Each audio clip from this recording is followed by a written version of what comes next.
Bueno, con esta exposición vamos a iniciar un ciclo que se irá dando en cada retiro de conocimiento del yoga integral de Sri Aurobindo y Mirra Alfasa, la madre. Y apunto que es el yoga integral de Sri Aurobindo y la madre porque ahora vemos frecuentemente que se llama yoga integral a Hatha yoga con un poco de meditación o alguna componenda que cada persona con lícito derecho puede nombrar como yoga integral. La expresión yoga integral y la formación del yoga integral corresponden a Sri Aurobindo y la madre, y a partir de entonces pues frecuentemente se oye la práctica del yoga integral, pero lo que nos estamos refiriendo es el yoga integral de Sri Aurobindo y la madre.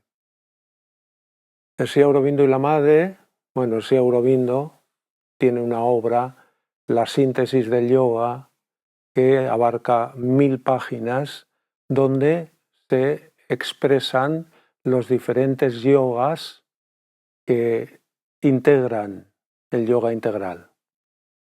Es el yoga del conocimiento, Jnana Yoga, el yoga de la devoción y del amor divino, Bhakti Yoga, que es el que vamos a ver hoy y en estas 4 sesiones que tenemos para expresarlo, y el yoga de la acción, Karma Yoga.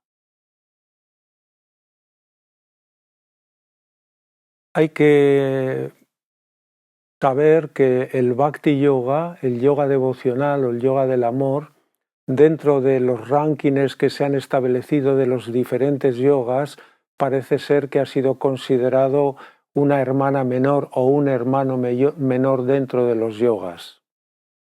Ha sido el yoga del conocimiento el que ha recibido mayor atención y mayor prestigio en general, por encima del Karma Yoga y de Bhakti Yoga, el yoga de la devoción. Pero entre los Karma Yogis incluso, el yoga de la obra de la acción, se ha considerado también como menor el yoga de la devoción. Sin embargo, el Sri Aurobindo lo presenta como algo imprescindible en la autorrealización. Si no establecemos un poder de unión con la divinidad a través del amor, nuestro yoga será imperfecto y nuestra realización será muy limitada. Podríamos explicar ¿y por qué estos 3 yogas? ¿Por qué estas 3 líneas del yoga? Conocimiento, devoción, amor y acción. Porque los poderes del ser humano son el conocimiento en su mente, la voluntad para la acción y el amor. De ahí deducimos que el yoga se sirve de todas las facultades y poderes del ser humano para buscar su objetivo. El yoga, en cuanto a su proceso, podríamos decir que es un trabajo consciente y perseverante de autorrealización. En cuanto al sistema, es un conjunto de conocimientos y de técnicas legadas milenariamente por la experiencia de los yogis que nos han precedido, que nos ayudan a conseguir el objetivo del yoga. ¿Y cuál es el objetivo? Yoga significa unión. Y el yoga tiene como objetivo la unión del ser humano con la trascendencia. Se perciba esta como un impersonal, infinito, absoluto, se perciba esta como una personalidad, como un divino personal, se perciba como un Brahman inactivo, silente, en su quietud, en su recogimiento eterno o como un Brahman activo que despliega su energía constituyendo todas las formas del universo. Y si buscamos un yoga integral, buscaremos la integralidad de todas estas percepciones y el objetivo lo más abarcante posible, que es la unión del ser humano con ese divino, personal e impersonal, con esa consciencia impersonal infinita y con el divino del amor personal, con el Brahman o la divinidad activa, y realizaremos el yoga en toda actividad, en toda la vida y su expresión cósmica, o con el Brahman inactivo y buscaremos la unión a través del silencio, a través de la quietud, del recogimiento, del sentido interior de lo eterno. Todas estas posibilidades de unión, todas estas percepciones de la divinidad o de la trascendencia han tenido su línea de yoga.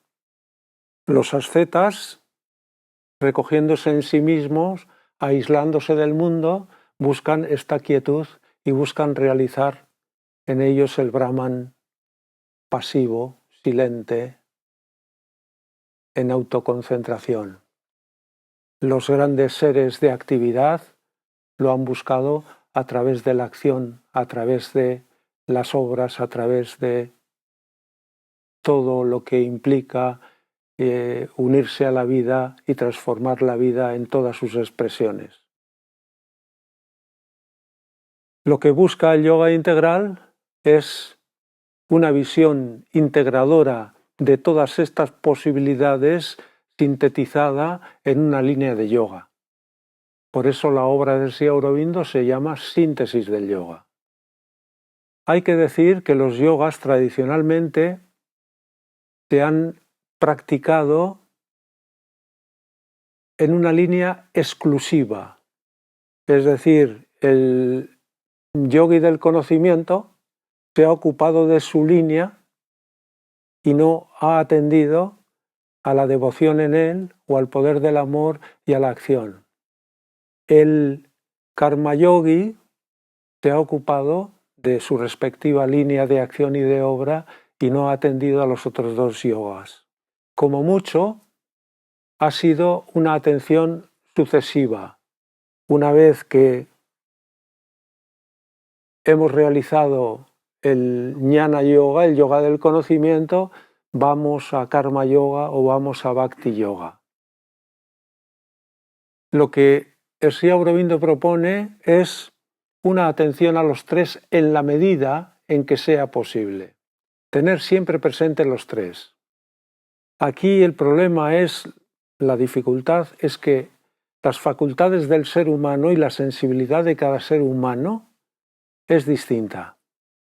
Hay personas que encajan muy bien por su sensibilidad con el Bhakti Yoga y entran muy fácil en la línea del Bhakti Yoga, el yoga de la devoción y el yoga del amor. Hay personas que por el peso que tiene su intelecto y su mente entran más en el yoga del conocimiento, son más atraídos por el yoga del conocimiento. Y hay personas de gran actividad que tienen la facilidad de entrar al karma yoga, al yoga de la acción, de la obra. Lo que hay que decir es que si entramos profundamente en cualquiera de estos tres yogas y tenemos el sentido de la integralidad y la suficiente apertura en nuestra mente, un yoga nos llevará indefectiblemente a otro. Es decir, el amante divino en algún momento tiene que desear conocer al amado y va a buscar el conocimiento del amado. Y pasamos ya del Bhakti Yoga al yoga del conocimiento. Y el amante del divino necesariamente quiere servir al divino al que ama. Y todas sus acciones y todas sus obras irán encaminadas al servicio, a la entrega, a la autoofrenda de todo su ser y de todas sus obras al divino, y estamos en Bhakti Yoga. Hay que entrar profundamente. Son unos 3 vasos comunicantes que, si tienen la comunicación en la parte de abajo, cualquier líquido que echemos en uno de ellos inmediatamente se transmitirá a los otros e irán subiendo de nivel los 3 a la vez. Pero puede ser que la comunicación esté en el medio, en la parte superior, y entonces hasta que no llegue al punto en el que se comunica, es decir, requerirá un cierto llenado del primer recipiente para que pase a los demás.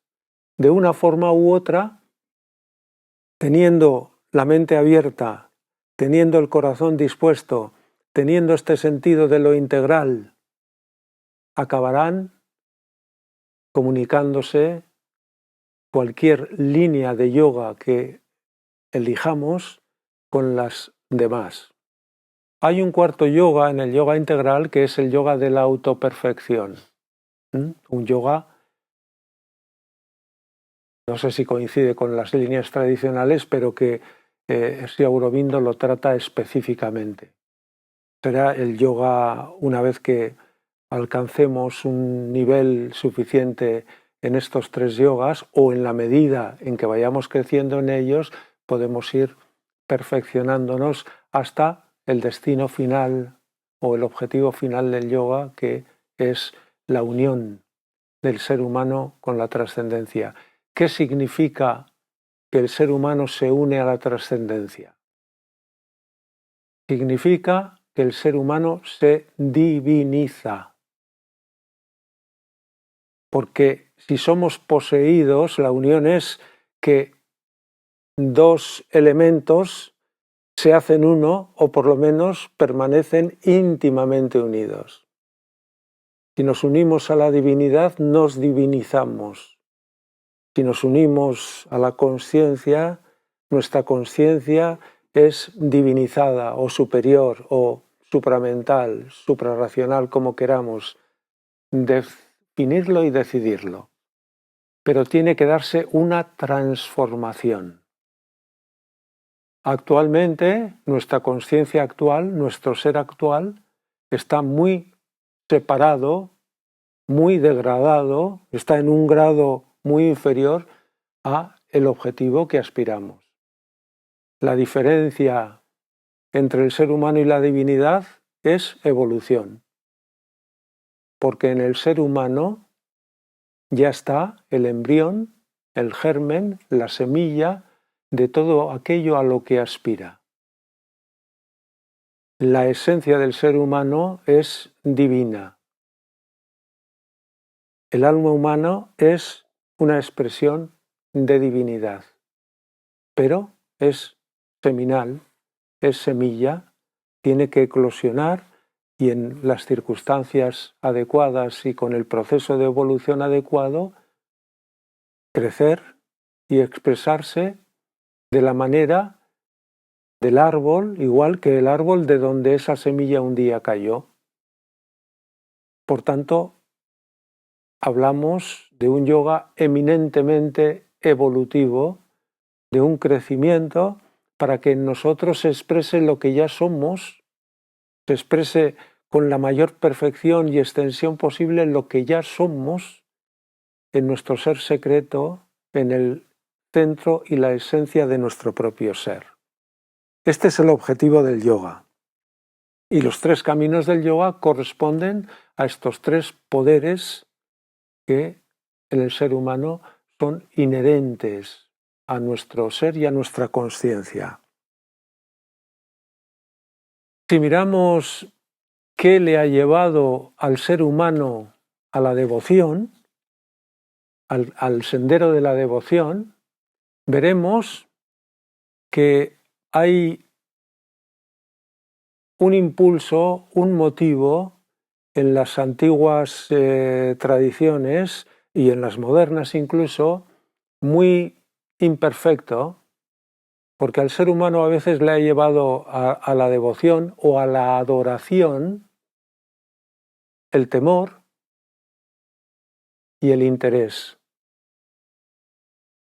Se ha considerado a esta divinidad generalmente como un ser humano con poderes extraordinarios, pero aquejado de todas las limitaciones, por así decirlo, que al ser humano le afectan, es decir, un ser humano que también es emocional, que es capaz de la ira, que es capaz de la tristeza, de la ofensa, que es justiciero, que es contable, y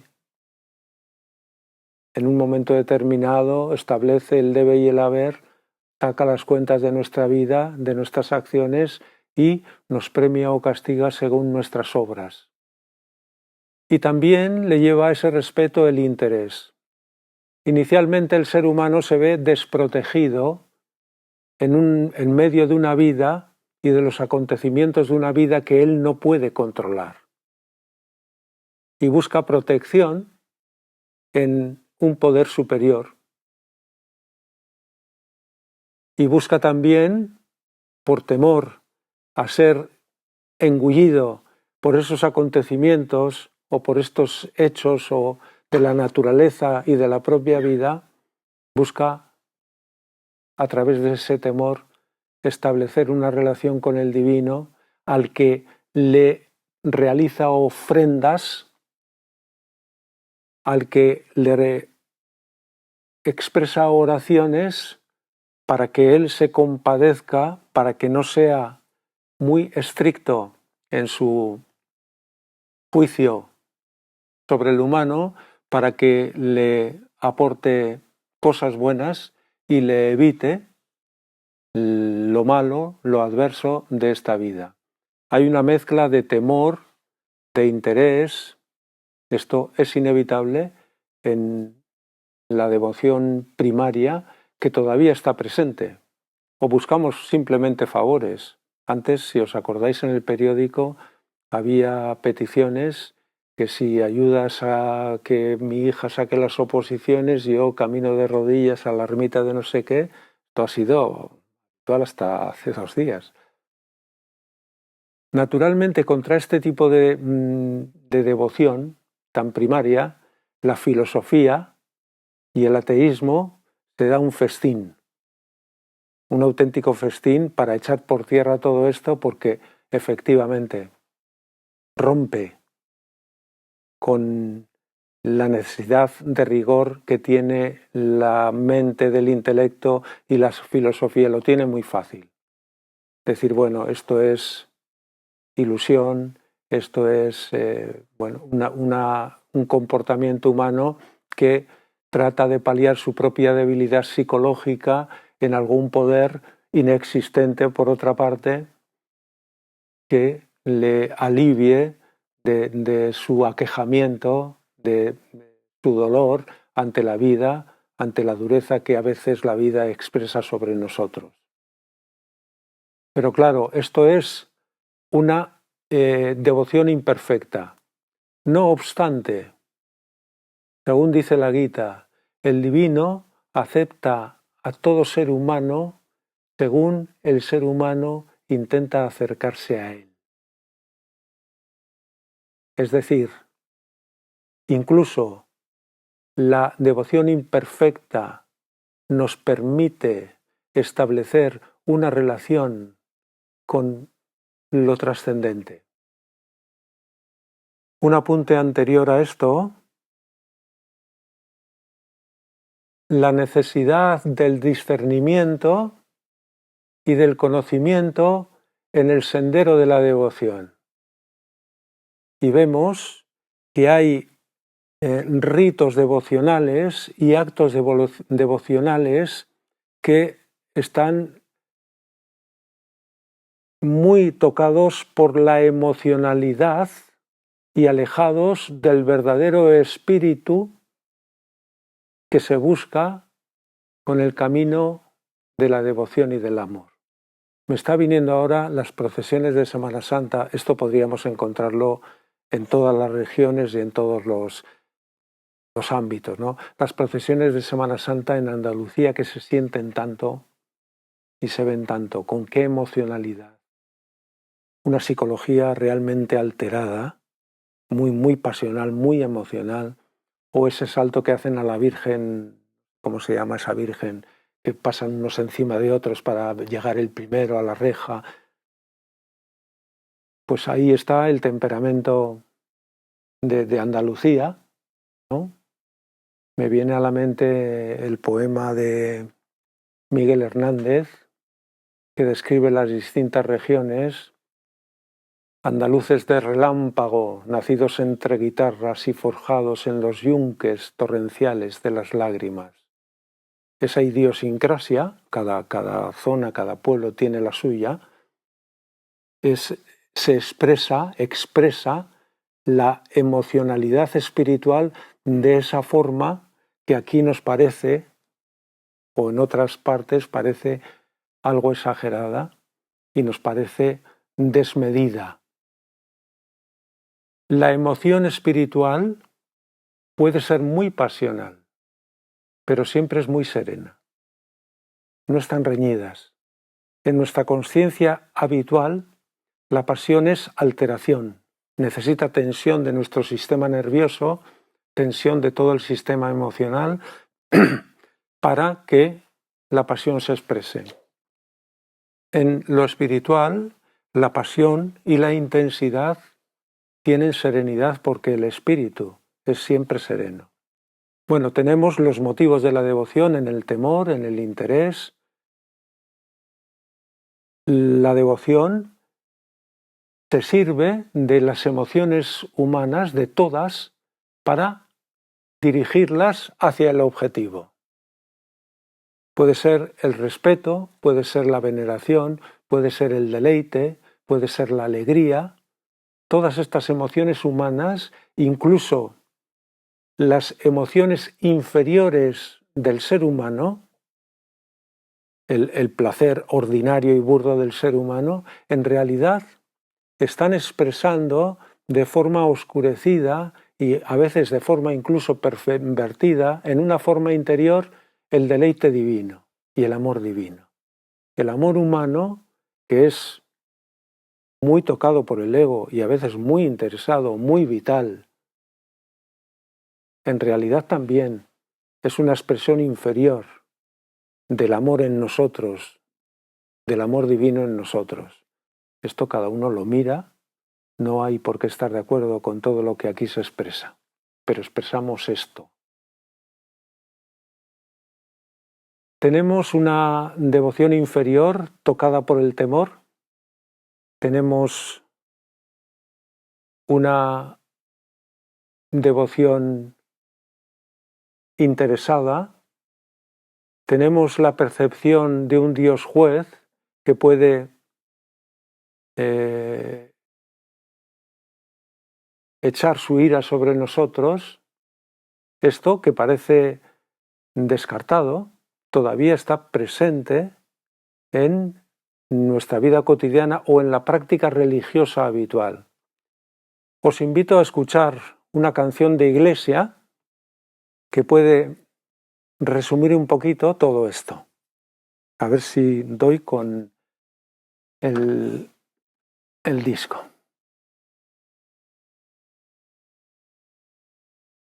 Me vino a mí a la mente esta canción porque yo tenía memoria de esta canción cuando yo era practicante católico.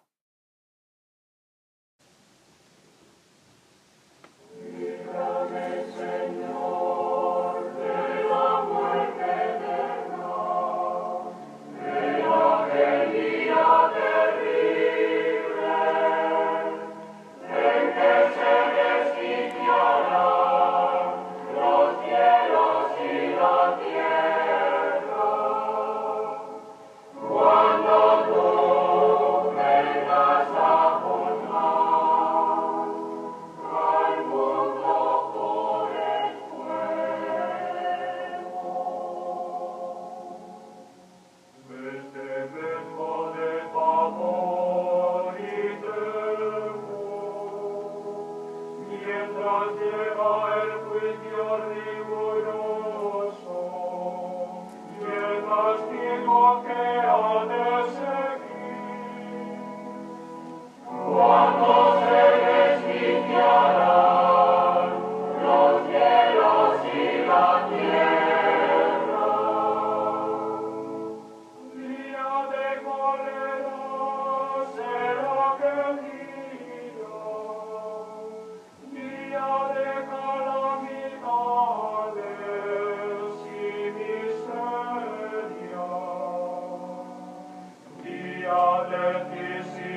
Aquí vemos una mezcla de temor, vemos una mezcla de un Dios considerado moral, es decir, que va a juzgar nuestros actos según la norma moral que por otra parte es un producto de la mente humana, y donde el temor, el interés, de alguna manera o de forma muy casi brutal, se está expresando. Esto ha estado muy presente en las religiones, no solo en la religión católica. En el budismo, por ejemplo, la amenaza no es respecto a un juicio final donde un juez muy austero nos va a aceptar o condenar, sino con el tema de la reencarnación, por ejemplo, se amenaza al creyente o al practicante budista con una reencarnación penosa en la vida siguiente si en esta vida no ha sido generoso, no ha sido amable o virtuoso. En realidad es el mismo proceso con distinto sistema. Pero esta devoción es una devoción interesada y es una devoción en base al miedo y al temor, que ha tenido su función, indudablemente, porque el temor ha de alguna forma limitado el egoísmo humano en unos parámetros de ética que han evitado que el ser humano se devorase más todavía los unos a los otros. Pero el Bhakti Yoga requiere que se establezca la unión del ser humano sin estos elementos inferiores. La unión del ser humano por el poder del amor. El poder del amor es la única emoción que puede llegar a ser pura en sí misma. Y por tanto es el amor, no hay yoga hasta que no se establezca, no hay Bhakti Yoga, el yoga del amor, hasta que no se establezca con suficiente pureza una relación amorosa entre el ser humano y el trascendente, la divinidad, lo que fuera. No sé si hay alguna pregunta. Sí, una pregunta. He entendido. Hable un poco más alto que no te entiendo bien. Te he entendido que has dicho que el amor vital u ordinario, por así decirlo, que es un reflejo, que en el fondo un reflejo del amor divino, o sea, o que en partes, o que forma parte del amor divino, te he querido entender eso. Extrapolando eso, haciéndolo un poco más amplio, por ejemplo, la maldad, por ejemplo, ¿no? Que siempre, bueno, se dice, ¿no? La religión católica o gente dice, si existen, o sea, ¿cómo es posible que existiendo Dios permita el mal, ¿no? Pero lo que te quiero decir, la maldad, por ejemplo, formaría parte en el fondo de ese divino. No, la maldad no puede formar parte del divino porque el divino es todo bondad y es todo amor. La maldad es la ausencia de amor. La maldad es, más que la ausencia de amor, es el oscurecimiento o la imposibilidad de que el amor que forma parte de la esencia del que practica mal se exprese. Es decir, si la chispa del divino está en todos los seres, si todas las formaciones de existencia en el universo son un despliegue de la energía divina o de la energía de conciencia, en todos los seres, en el núcleo de todos los seres, en la formación de todos los seres, está ese divino y lo que podríamos decir sus atributos. El amor, Lo que pasa es que somos seres evolutivos y vamos de la imperfección a la perfección, de la ignorancia al conocimiento. Ese es el proceso de evolución. Y por tanto, no es que el ser humano sea intrínsecamente malo, sino que produce hechos de maldad cuando, no habiéndose descubierto a sí mismo, no habiéndose conocido, no habiendo podido realizar lo que está oculto en su ser, por estar oculto y cubierto, ese poder de amor no puede expresarse y se expresa en su contrario. No forma parte del divino, no forma parte de nuestra naturaleza divina. Es la expresión de la imposibilidad del ser humano en un momento determinado de expresar su propio ser profundo y esencial, que es el amor. Bueno, entonces, por lo que te entiendo, o sea, no es el divino, pero casi el divino necesita que exista, según tú, o sea, necesita que exista eso para poder evolucionar, según. De todas maneras, yo, o sea... Un segundo, perdona, el divino no necesita nada. Si el divino necesitara algo, sería un ser limitado. Es decir, carente de algo, porque si necesitamos algo, carecemos de algo que es lo que necesitamos. El divino no necesitaba nada. El divino ha permitido que el mundo sea así. Otra cosa es por qué. Pero ahí mejor no entrar porque nos vamos a desviar mucho del tema. Sí, pero bueno, sí. Pero bueno, un poco, bueno, contestando un poco, bueno, contestando. Alguna vez yo creo que te lo he comentado, ¿no? O sea, lo que te entiendo que vienes a decir que el ser humano realmente, o sea, vive en un estado de ignorancia, realmente es luz. O lo que te creo, solo que vive en esta ignorancia, no lo sabe o está evolucionando a eso. Yo personalmente, yo creo que parte es espíritu, pero en parte es que no es que no sea, es que ese es el don del ser humano. Que por un lado tiende arriba y por otro lado pues puede ser un gusano. El ser humano que aspira a la divinidad, pero tiene los pies en el lodo de su ignorancia y está apresado. Bueno, pero eso es parte de la evolución. Es decir, el lodo es lo que permite crecer al loto, que sale hasta la superficie del agua y se alimenta de la luz, pero tiene las raíces, por eso el loto en parte, por eso es un símbolo muy espiritual. Esto es una cuestión de evolución. ¿La semilla es imperfecta? No, la semilla es perfecta, pero no puede expresarse como árbol. Hasta que no crezca, hasta que no evolucione, hasta que no pueda alcanzar el porte, la magnitud y ser el árbol del que la semilla ha caído. Toda semilla está destinada a ser árbol. ¿La semilla es imperfecta en cuanto a su expresión? Sí, porque no puede expresarse en toda su potencialidad. Pero es perfecta en su diseño. El ser humano es divinidad que todavía no se ha encontrado a sí misma.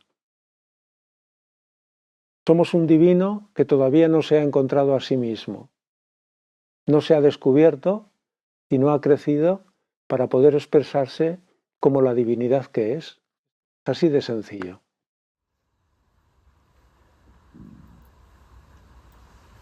A ver, entonces, esos tres tipos de yoga que has dicho antes, ¿no? Bueno, creo que has dicho tres. Sí.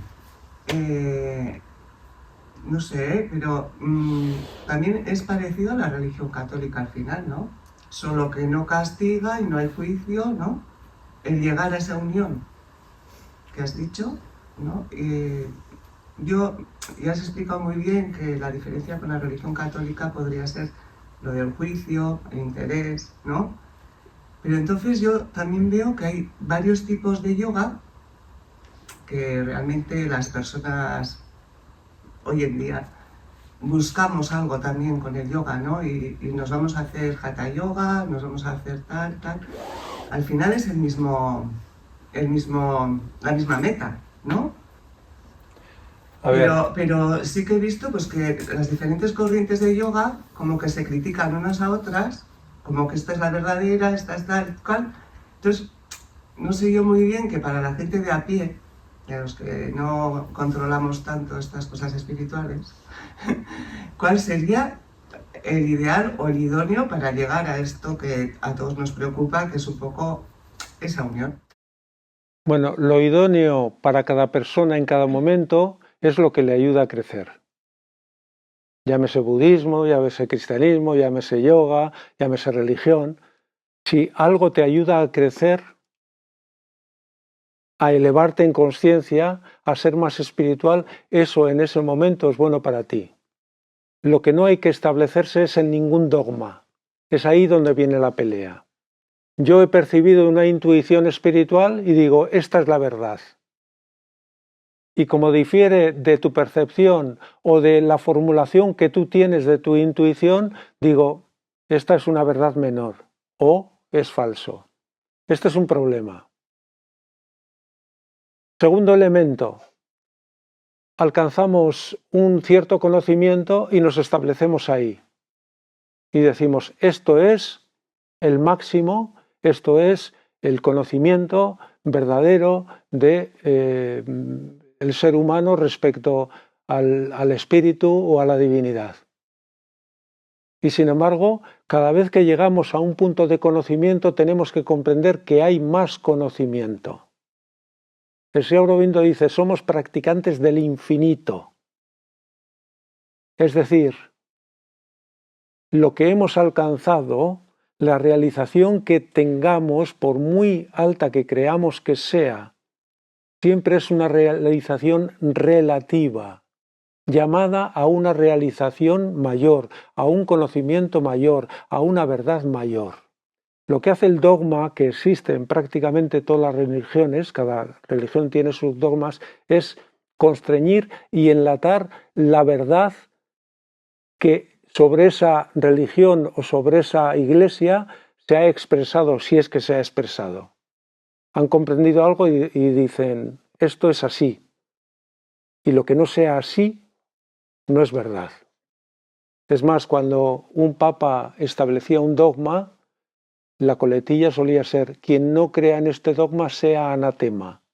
Es decir, está excluido de la iglesia, fuera. Pero en todas las religiones hay esa exclusividad o ese excluir a las otras concepciones. El Sri Aurobindo dice en la Vida Divina, cuando los antiguos sabios discutían, no discutían para expresar falsedad en la otra postura. Siempre discutían intentando confrontar una verdad que creían mayor con otra que creían menor, pero no con una falsedad, ¿no?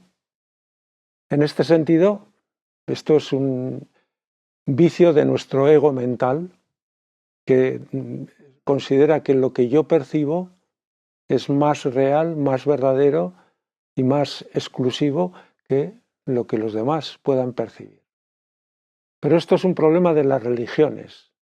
En los yogas no hay dogma, no hay jerarquía. En los yogas hay maestros a los que se reconoce una jerarquía de realización, pero no hay un sistema. No hay un sistema. Hay maestros y discípulos. Y a través de la historia y de las experiencias se van transmitiendo los yogas. En este sentido es diferente. El 90% de la práctica religiosa está en los elementos que yo he citado: temor, interés, una veneración interesada, una percepción del divino como un Dios magnificado, y el divino puede establecer relaciones personales con el ser humano, pero no es un ser humano aquejado de sus emociones, limitado por ellas o con actitudes como las del ser humano. Ni siquiera es ético. El universo se mueve por unas leyes de evolución que esa conciencia suprema ha establecido y que a la mente humana les parece a veces poco éticas y justas. ¿Qué justicia tiene un terremoto que mata a 2000 personas?